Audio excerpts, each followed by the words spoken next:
Саламатсыздар ма балалар, отырыңыздар. Балалар, көңіл күйлеріңіз қалай? Егер көңіл күйлеріңіз жақсы болса, онда бір шапалақ. Балалар, мені көргендеріңізге қуанышты болсаңыздар, екі шапалақ. Балалар, мен де сіздерді көргенде өте қуаныштымын. Бүгінгі күндеріңізге, сабақтарыңызға сәттілік, үш шапалақ.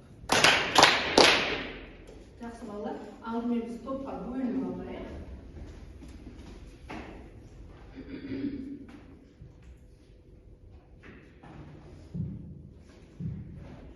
Бірінші топ.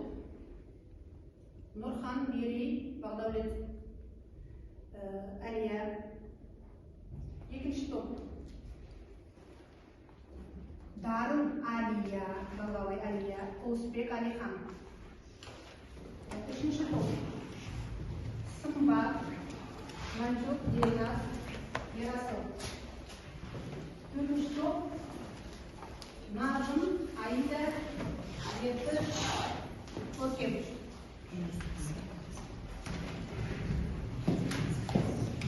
Olmazsın mı? Olmazsın.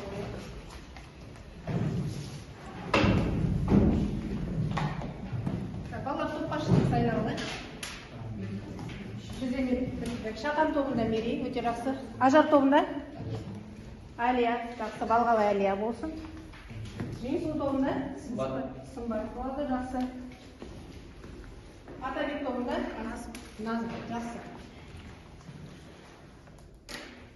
Бағалау парақтарының үстелдің үстінде топашылары бағалау парағымен бағалау отырғанса, топ мүшелерінің қызметін өздеріңіз бөліп бересіздер. Жақсы балалар. Біздер қандай және кімнің шығармасымен танысып жатыр еді?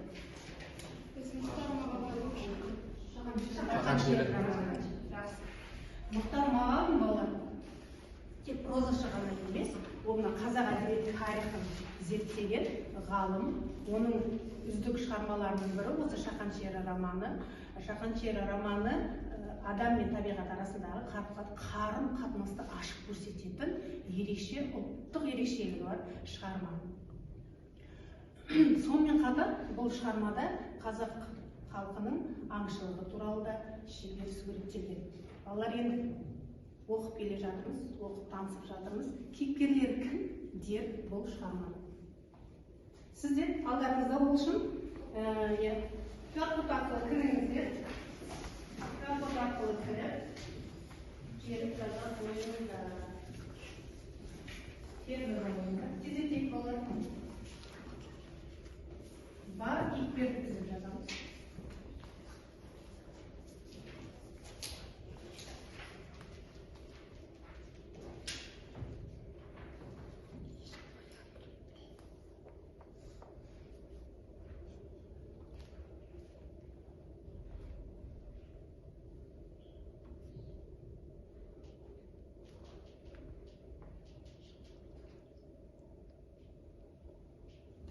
Өте жақсы балалар. Меңсұлу, Атабек, Төре, Шақан, Жолбарыс, Жантай, Сәмен, Тілмаш, Төре, Құбамерген, Қосаяқ. Жақсы балалар. Сонымен қалай ойлайсыздар? Бүгінгі біздің тақырыбымыз қандай болмақ? Шығарма кейіпкерлеріне байланысты болып тұр. Бейнесі, жақсы тағы психологиясы дейміз. Жақсы. Ал мақсатымыз қандай деп ойлайсыз? Бүгінгі сабақтың мақсаты қандай болмақ? Осы кейіпкерлерді талдау. Бейнесін ашу. Толығырақ. Жақсы. Онда балалар, бүгінгі біздің сабағымыздың тақырыбы Мұхтар Мағауин Шақан шері романындағы кейіпкерлердің психологиясы. Және қол жеткізетін мақсатымыз біздің көркем шығармадағы кейіпкерлер жүйесін жинақтау мен даралау. Жақсы балалар. Дәптерлеріңізді ашып, күннің жарын жазып, тақырыпты жазып қоямыз. Тақырыпты жазып қояйық.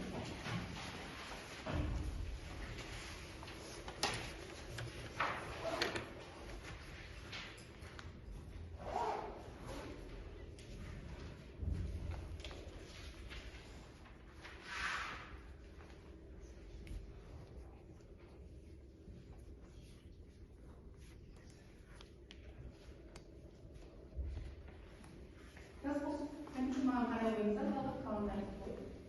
Сонымен балалар Шахан шері романымен танысып оқып біліп жатыр. Ал енді балалар шығарманың оқиғасы қалай басталып еді? Қандай оқиғамен басталып еді? Қандай оқиғамен?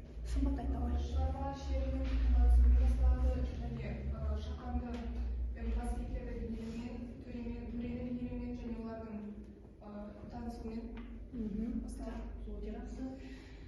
Тұтқынға түскен Шақанның тұтқынға түсуімен басталған болатын. Не себепті ол тұтқындалып тұр? Қандай жағалар жабылып тұр оған? Негізі бірінші себебін біріншісі ол өз бауырын ұрды деген айып болды және екіншісін төремен танысып жатқан кезінде төре оған былай деп айтады: бунтовщик, сен Кенесарының шпионысың, яғни сыбайлас ретінде ол Шақанды көрсетеді. Не себепті қамыстың арасына келіп қоныстанды ол? Не себепті? Айта ғой.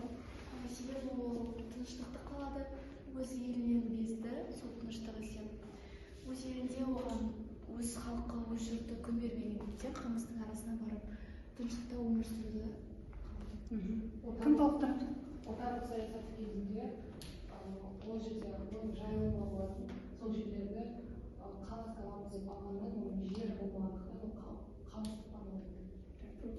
Енді балалар, ата Бек Меңсуды неге Шақанға бергісі келді? Қалай ойлайсыздар? Дильназ көтеріп отыр. Атабек Шақанның қаншалықты қатыгез екенін білгендіктен Шақанның ішіндегі жақсылықты көріп тұрған және де оның отбасына айырылған соң Менсұлумен бірге болсын, барлық қайғыны ұмытар деп Шақанды балам болмаса да күйеу балам болсын деп Менсұлуды Шақанға бергісі келді. Ол Атабектің көз алдында қатыгез болды. Атабектің көзінде Шақан шері ол бір елге сыйлы, өте жақсы, оның жүрегінде мейірім бар екен, жақсы адам екенін көріп тұр. Сондықтан ол қызын берді негізі. Иә. Оны сосын қабылдады ма? Шақан, не себепті қабылдамады? Не себепті қабылдамады? Шақан Атабектің ұсынысын толық қабылдаған жоқ, себебі ол жолбарысқа деген кегін толыққанды қайтармадым деп ойлады және өз әйеліне адал болды деп ойлайсыз. Жақсы, рахмет. Балалар, кек қайтару. Кек қайтару деген сөз айтадыңыз. Кек қайтару үшін ол Іле, Шу бойындағы барлық жолбарыстарды өлтірді. Сол жолбарысты өлтіріп қана қоймай, ол шөнжіктерді де қоса өлтіріп жүр. Сол өлтіру, сол шөнжіктерді өлтіру ойын ол неліктен өзгертті? Соңында өзгерді ғой оның ойы. Тағы кім айтады? Басқа. Айта ғой. Себебі біз шығарманың басында оның бойынан адамгершілік табылды деп ойлап қалдық, бірақ шынына келетін болсақ, ол шөнжіктерді өзіне тең көрмеді. Өшкесін барып, оларды өзімен күшті теңескен соң барып өлтірем деген ойда болды. Тең дәрежеде болған. Тең тепе-тең дәрежеде болған кезде ғана мен олармен айқасып барып, оларды өлтірем деп ойлады. Жақсы. Жолбарыс сондай оқиға болды ғой. Жолбарыс Шақанды өлтірмей кетті. Не себепті? Не себепті өлтірмеді жолбарыс? Кім айтады? Сымбаттан басқа тағы кімде қандай ой бар балалар? Әлия, Әлия айтады. Көп адамның бойында табылмайтын бір жақсылық сол шөнжіктің де бойында болды. Себебі кезінде адам оған жасаған жақсылықты ол қанша уақыт өтсе де, жылдар өтсе де, дәл сол жақсылықты өзіне қайтарып, кезінде Шақан одан алмаған өмірін қазір оған сыйлап тұр деп ойлаймын. Сондықтан ол шөнжікті бір аптадай асырап оған аңылап жүрген болды. Одан кейін асырамай қалды ма бұл? Шөнжік артынан қалмады. Шөнжік артынан қалмай. Сосын оған соңында бір аңдар атып берді. Қабан атып берді да тастап кетті. Сол күннен бастап ол шөнжік одан. Және осы уақытта ол Меңсумен қосылып, Атабектің ұсынысын қабылдап, бұл сол мүмкіндікті пайдалану болатын еді. алайда ол осы 7 жылды босқа құртты деп айтуға болады. Өкініш сезім пайда болды. Жақсы балалар. Онда да сіздерге топтығымыз балалар. Топтығымыз. Тапсырмаларымыз бар.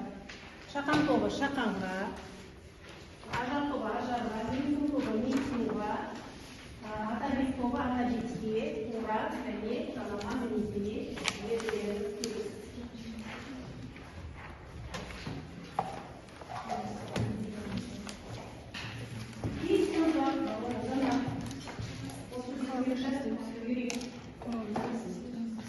Тура мінездеу және жанама мінездеу. Көмектесеміз.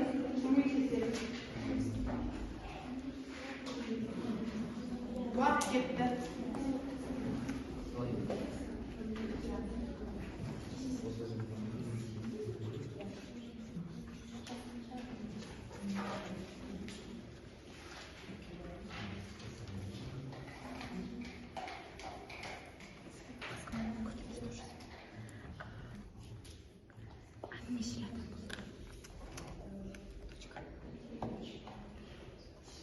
Балалар тездетіп орындаймыз, көмектесеміз бір-бірімізге. Көбісі дауысы сыңғырлаған.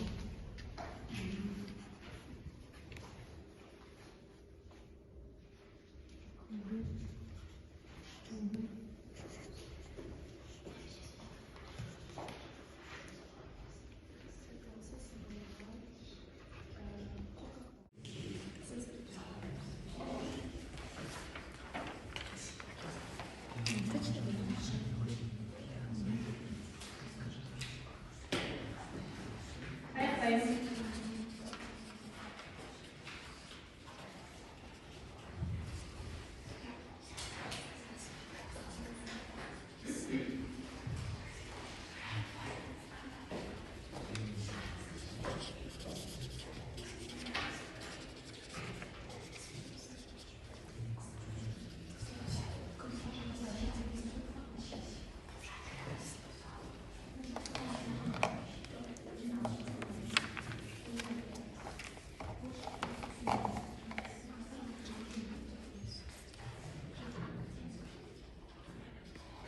Дайын болсаңыздар шаңырақ көрсетеміз. Мерейдің тобы дайын.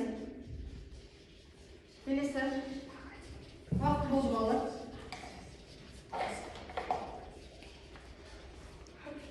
Уақыт болды балалар.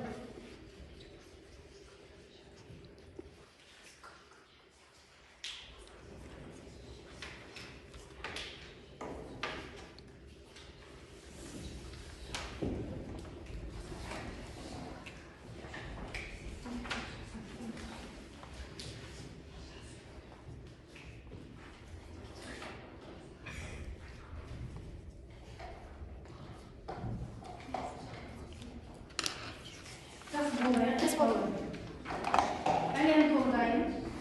Жас, бәріміз де дайын болды, өте жақсы. Бірінші топтамызды тездетіп қорғай қойып балалар.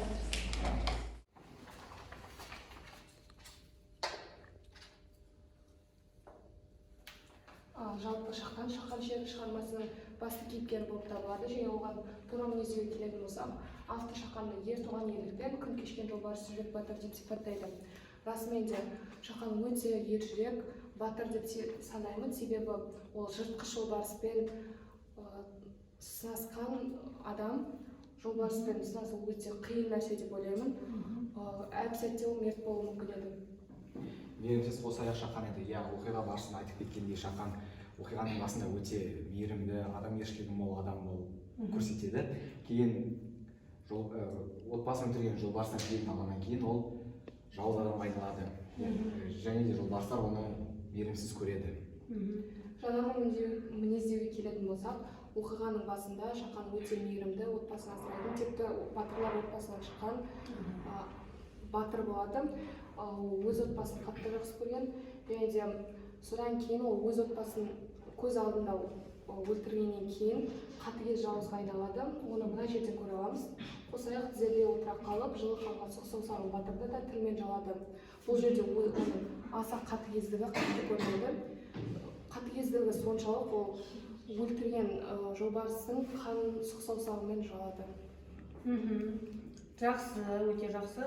Балалар, burada енді шақан, жаңағы Мереке өзіңіз айтып кеткендей, бұл бүкіл өмірі, шығарманың бойында да бүкіл өмірін осы ерлікпен, күнбе күнгі өмірі оның ерлікпен өтіп жатты, ерлікпен күн кешкен жолбарыс жібекті батыр.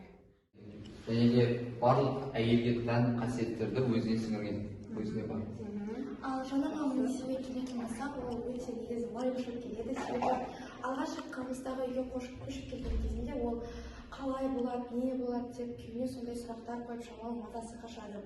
Ал оның негізі тура мінезінде қанша ол қорқақ болса да, өзінің бір батылдығы бар, яғни ол батылдығы өзінің махаббат арқылы шықты. Яғни жолбарыс ең алғаш рет шабуыл жасаған кезде бірден ойланбастан ол өз баласын қорғайды.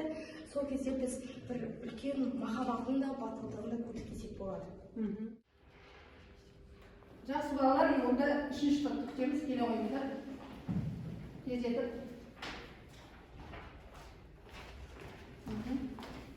Балалар қосатын ойларымыз болса, ойланып отырамыз. Тыңдап, ойланып. Біздің кейіпкер Меңсұлу, мен тура мінез беремін. Көксауыр саптама етік, оқалы сары тон киген нәзік бітімді жас екен. Үлбіреген дөңгелек жүз, жапақтаған үлкен қара көз.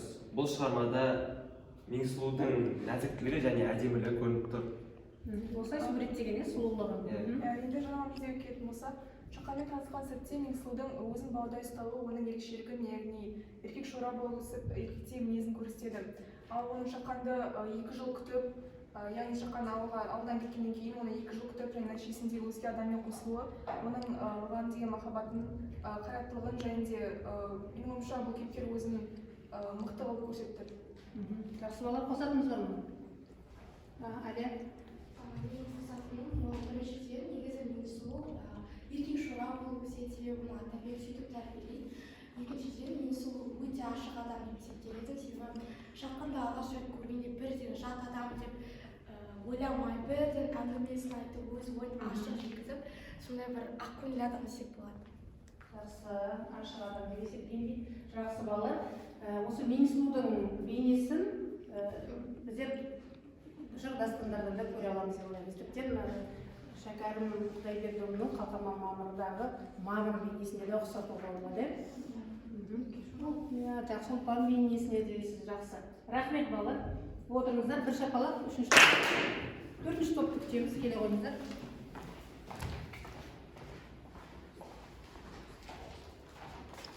Қосатын ойымыз болса, балалар дайындалып отырамыз.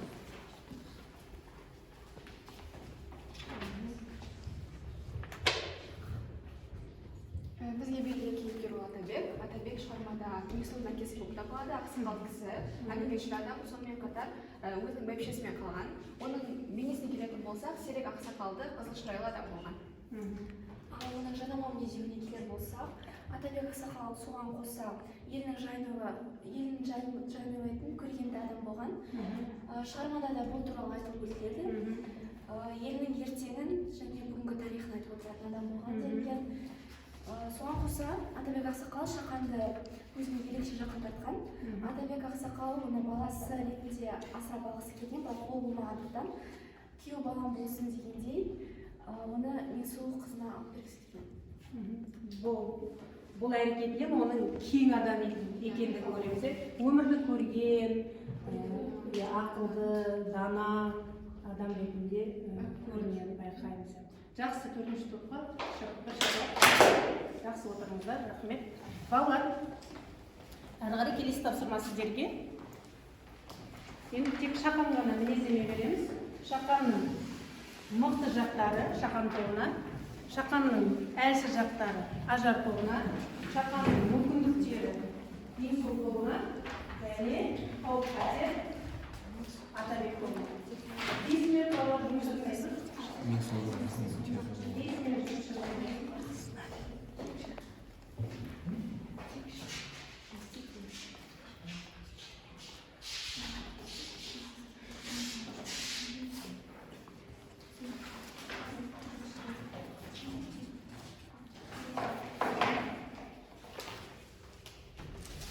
Балалар тапсырмасы кім еді?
Атабек тобы дайын, Шахан тобы дайын,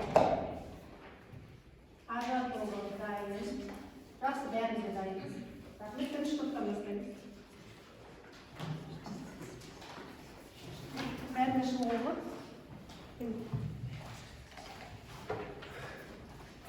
Ona da fazla kibisini verelim.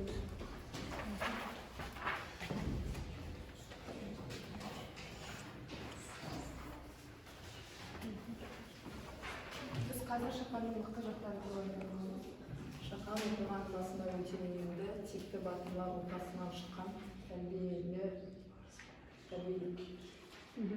тәрбиелі адам болған. Сонымен қатар шөнжіктерді өлтірмеген жерде біз оның бойына мейірімділікті көре аламыз.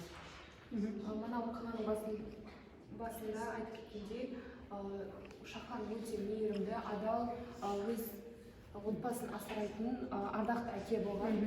Сонымен қатар ол шөнжіктерді өлтірмей кеткен жерінде оның бойынан мейірімділікті көре аламыз. Және де 7 жыл бір кектің артынан қуалап жүрген жерінде біз оның төзімділігін бір жерден бір бастаған ісін соңына дейін жеткізетінін көре аламыз. Жігерлігін көре аламыз. Шақан жауыз болғанға дейін оның адамгершілігі мейірімі өте мол болған. Оны оқиға барысында да көре аламыз. Яғни жаңағы егер шөнжіктерді өлтірмеген жерде мейірімділігін көре аламыз. Әлде оның бойында кішкене болсын адамгершілік қасиеті қалғанын көре аламыз. жақсы. Отқа толықтырамыз ба? Бір шапалақ. Жақсы, рахмет, отырыңыздар. Келесі Алия тобыңыз бен шыға қойыңыз. Дауыстарыңыз кішкене шығарып қарап айтыңыздар еді.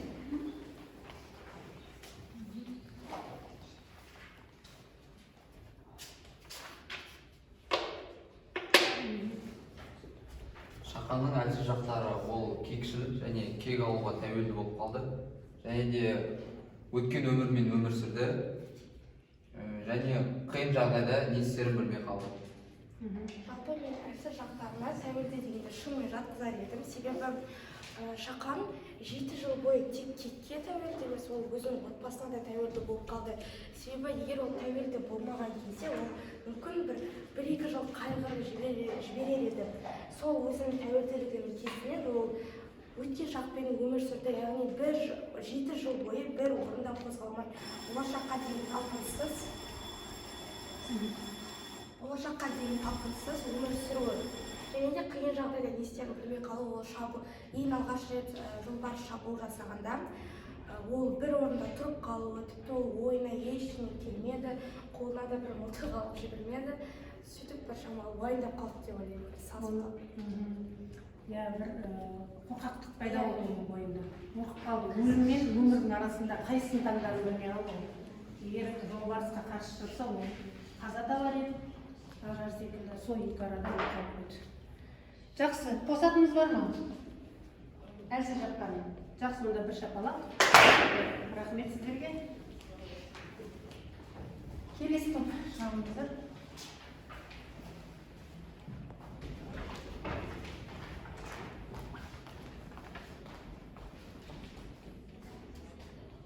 Біле беріңіз.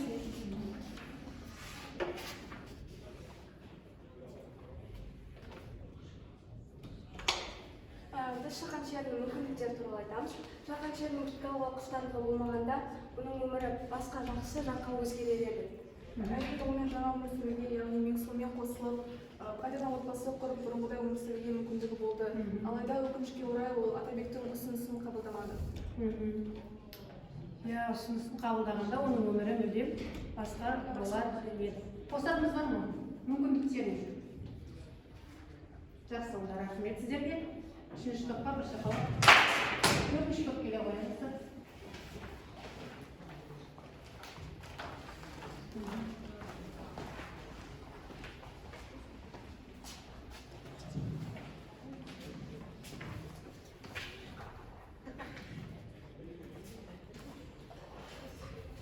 Біз Шақанның қауіп-қатерге түскенде есіне жазған болатынбыз.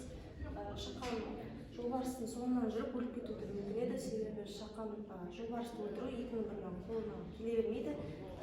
Қанша адам болса да, шақанның орнына тап болса да, ешкім ондай 7 жыл бойы жолбарыстың соңынан түсіп, ондай қатесіздікке бармас еді. Соған қоса шақанның осылай жолбарысты қырып, адам арасындағы және табиғаттағы тепе-теңдікті бұзуы сондай бір қиын экологиялық проблемаға алып келді. Ол осы орайда тоқтамаған жағдайда ол одан әрі бетер жаман болар еді. Экологиялық тағы қауіп қатер әкеледі дейсіз ғой. Жақсы. Қосатыныңыз бар ма балалар? Жақсы отырыңыздар, бір шапалақ. Жақсы балалар, енді осы айттық қой енді. Мықты жақтарын айттық, әлсіз жақтарын айттық, мүмкіндіктерін айттық, қауіп қатерді айттық. Осы айтылғандарда біз қандай өзімізге сабақ алайық, қандай ой түйіндік. Ертіс? Алдымызға келді мүмкіндіктерін бастап керек. Соны түсіндім мысалы. Қандай да бір мүмкіндік беріп тұрса, соны пайдалану керек. Өйткені кейін өкінуі мүмкін деген сияқты. Жақсы, тағы да? Ертіс? Шақанның 7 жыл бостандықсыз кетірген уақытын тиімді пайдалануға болады еді. Ол барлығын ұмытып, жаңадан өмір бастауға да болады. Жақсы, тағы да? Кім тағы сөйлемей қалыңызды? Мен шақаннан алатын ең басты бір өзінің қасиеті ол төзімділік және айтқан нәрсені соңына дейін бітіріп мақсатына жету. Себебі ол кек алам деді ма, шынымен толықтай кегін алды. Мен де сол сияқты бір өте төзімді болғым келер еді. Өте жақсы, рахмет, Әлия. Әлихан, не айтар едің? Осы айтылғандардан қандай сабақ аласың өзіңе?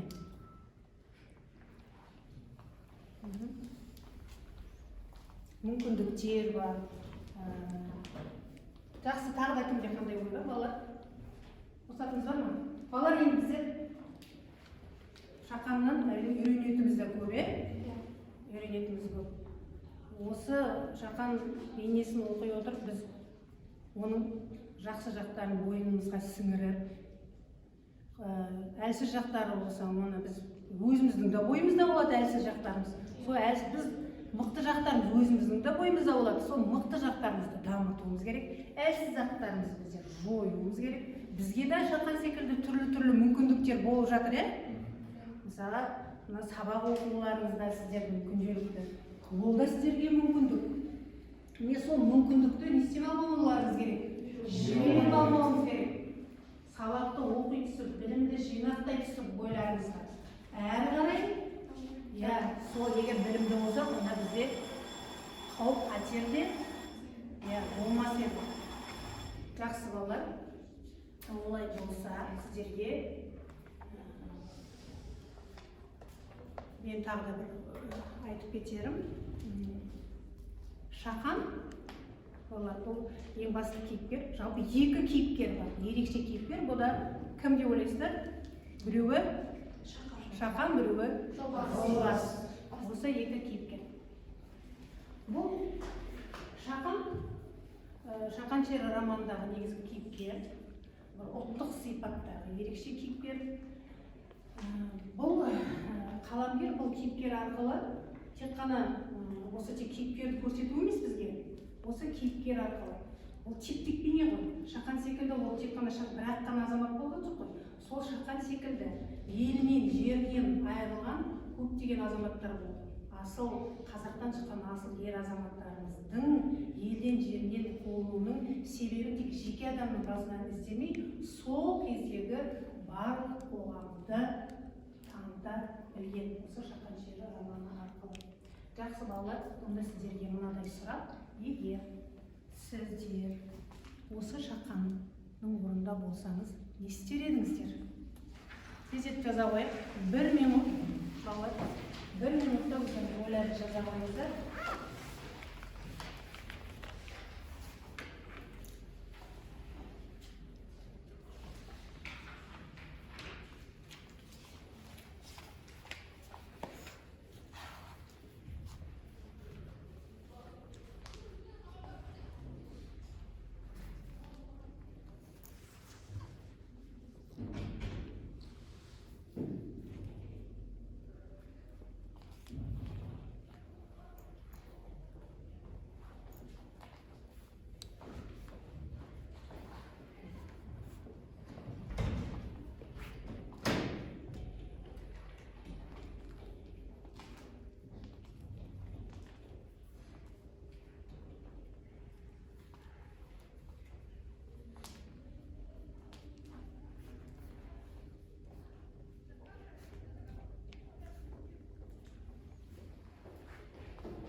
балалар аяқтайық.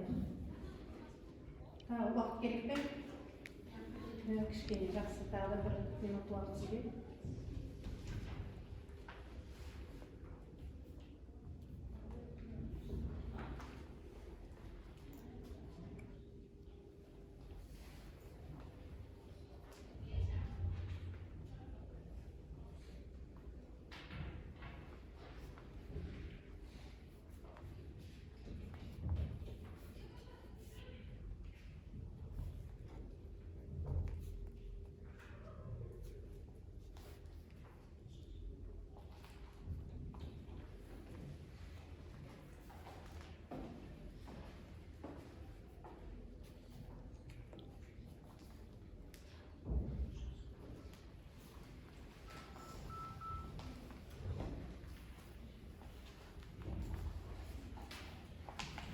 Болды балалар, енді тоқтаймыз. Ал айта қояйық. Елназ. Мен шаһардың орнында болсам, Атабектің ұсынысына келісіп, Меңсұлумен отбасы құрып, басында өткен барлық қайғыларды ұмытар едім. Әлия. Мен шақаның орнында болғанда мүмкіндікті жүйеме жаңа өмір бастайтын едім. Себебі мен бүкіл өмірімді кек ауылмен өткізгім келмейді. Өте жақсы. Тағы да? Мен шақаның орнында болсам істер едім. Менің ойымша мен шақаның орнында болсам дәл солай кек алу мүмкін еді. Бір жағынан өзімнің 7 жыл уақытымды кек алумен емес, бәрін ұмытып жаңа өмір бастауға тырысатын едім. Бақдәулет. Мен шақаның орнында болсам не істер едім? Мен біріншіден қамыста үйге көшпес едім, ал екіншіден кегімді жол бастамайтын едім, және де 7 жыл уақытында бос өткізбей жаңа өмір бастар едім. Жақсы, Әлихан. Нұрхан. Әлихан. Нұрхан. Мен шақанның орнында болсам не істер едім? Мен шақанның орнында болсам, біріншіден халықтың арасынан орын тауып, елімен бірге қалатын едім. Ал жолбарыспен болған жағдайға келер болсақ, мен де тура осылай істейтін едім. Жақсы, тағы да? Сымбат. Ал мен бұл туындыны оқып отырып, шақаның әрекетіне түстім. Алайда мен өз отбасымнан айырылсам да, өз өмірімді кек алуға және қаншер болуға арнамас едім. Сондықтан мен бұл кейіпкердің орнында болсам, берілген мүмкіндікті жібермей, яғни Атабектің ұсынысын қабылдап, Меңсұлумен қосылып, жаңа өмір бастар едім. Жақсы, Ертіс. Мен шақаның орнында болғанда келген мүмкіндікті жақсы пайдаланып, дұрыс шешім қабылдап, бақытты бір-ақ рет берілетін өмірді жақсы сүріп, бақытты отбасымен бірге болар едім. Рахмет, өте жақсы. Менің ойымша шақаның орнында болсам, 7 жыл өмірімді жолбарысқа құртпай, Атабектің ұсынысын қабылдар едім, яғни оның қызын Меңсұлуды алар едім, сонымен жаңа өмір бастап өткенді ұмытуға тырысар едім. Жақсы. Ерасыл. Қол көтеріп отыр. Әлихан қол көтеріп отыр. Егер мен шақаның орнында болсам не істер едім? Мен шақаның орнында болсам кек қайтармай табиғаттың тепе-теңдігін бұзбас едім. Өте жақсы, рахмет. Әлихан. Білмейтін адам тұрмайтын жерге бармаста тұрмас едім. Екіншіден бір-ақ рет бірілетін өмірге кек алу үшін құртпас едім. Қандай қасірет болса кек алып асыл уақытты бермес едім. Үшіншіден мүмкіндік бар кезде жібермей жаңа өмір бастар едім. Жақсы, өте жақсы, рахмет. Тағы да айтыңыз ба? Мерей. Егер де мен шақаның орнында болсам, 7 жыл өмірімді кек қуып өткізбес едім. Оның орнына отбасымнан айырылғаннан кейін жаңа өмір бастап, әрі қарай жетістікке жетуге талпынатын едім. Сонымен қатар жолбарыстарды өлтіріп, табиғат заңдылығын бұзғанша, өз туған жеріме пайдам тиетін азамат болушы едім. Өте жақсы балалар, рахмет жауаптарыңызға, рахмет. Балалар, енді сабағымыз аяқталып келе жатыр. Біздің өтіп жатқан, танысып біліп жатқан шығармамыз ол Мұхтар Мағауиннің «Шақан шері» романы. Бұл осы жазушының ең үздік романдарының бірі. Қаламгер бұл шығармада экология мәселесін көтереді, яғни экологияны қорғауға өзінің қосқан бір ең үздік шығармасы дей аламыз.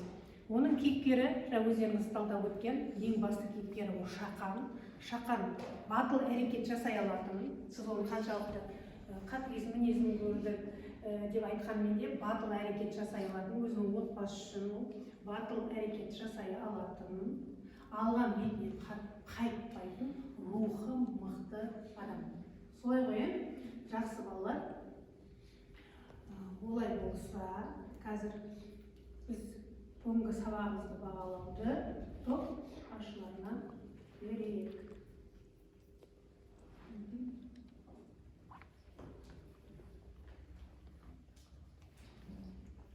Берейден бастаймыз ба? Әлі бастай бересің бе?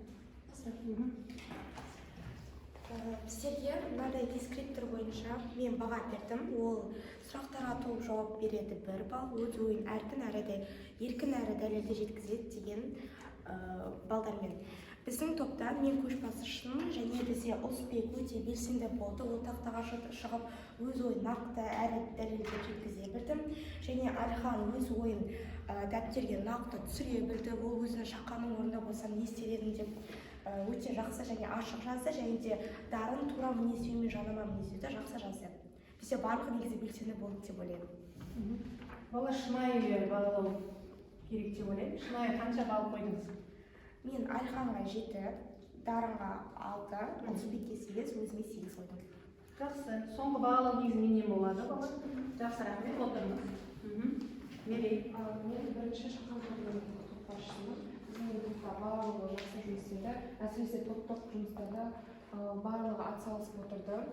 Және де мен Алияға 10-нан 8 деген балл бердім. Ол тақтаға шығып өз ойын жақсы жеткізді. Нұрханға 10-нан 9 деген балл қойдым. Балдәулетке 10-нан 8, өзіме 10-нан 9 деген балл қойдым. Жақсы, рахмет. Келесі сымбат дайынсыз. Жақсы бар. Мен негізгі топтың көшбасшысы боламын.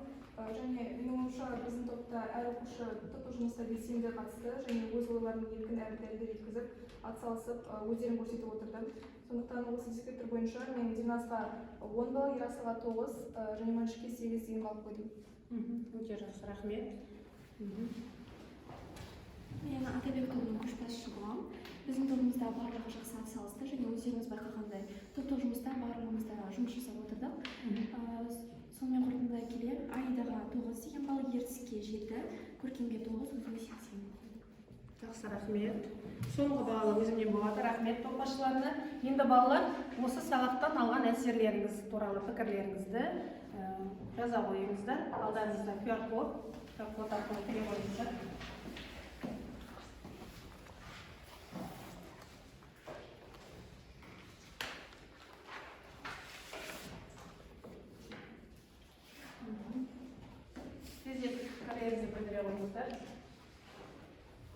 Қандай ой пайда болды, не сезіндім, не ұнады?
Ауызша айтып жіберейік балалар. Жазғандарыңызды айтып жіберейік. Жалпы менің түсінгенім, ол ең бастысы біз өзіміздің уақытымызды сыйлай білу, өз уақытымызды дұрыс әрі тиімді пайдалану. Біздің уақытымыз ешқандай кек алуды, қайғы қасіретке жіберуге де лайықты емес деп ойлаймын. Өте жақсы, рахмет. Келесі, Нұрхан. Біріншіден сабақ өте қызықты әрі пайдалы өтті. Және де менің түсінгенім бойынша ешқандай жағдайда да кек алу дұрыс емес. Және де қандай жағдай болмасын, адамгершілік қасиеті болу керек адамда. Адамгершілік қасиет сақтауымыз керек. Адамгершілік қасиет мерей. Бүгін сабақ өте керемет өтті. Және де осы Шақан шері шығармасын оқи отырып мен көптеген түйін алдым.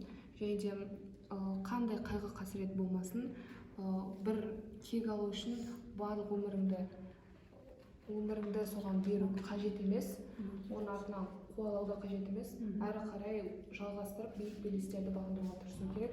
Сонымен қатар бүгінгі сабақта мен Шақан шері шығармасындағы кейіпкерлер туралы толығырақ білдім. Өте жақсы, рахмет.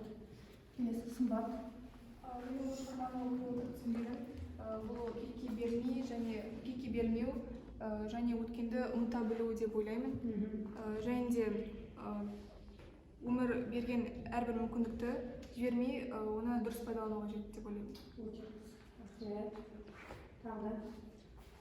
Менің бұл шығармадан түйінгенім, адам кінәні аңнан емес, басқа біреуден емес, өзінен іздей білу қажет. Және бұл шығармада Шақан кегін аңнан алады, өзінен емес, шын мәнінде өзі кінәлі болады. Жақсы, рахмет. Тағы да? Жақсы балалар, қалғандарыңыз енді қосымшадан оқитын боламыз пікірлеріңізді. Жақсы, рахмет. Балалар, бүгінгі сабағымыз осымен аяқталды.